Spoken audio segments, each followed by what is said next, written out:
Hello，大家好，我是何阳。这次改版之后新增了搜集烹饪工具的活动，在欧抛梦岛金木副本打怪会掉落任务道具烹饪工具袋。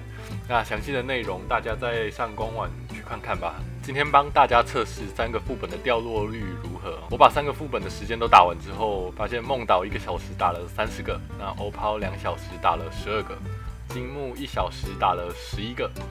如果大家叶子不够的话，可以只打金木跟梦岛 ，CP 值会比较高。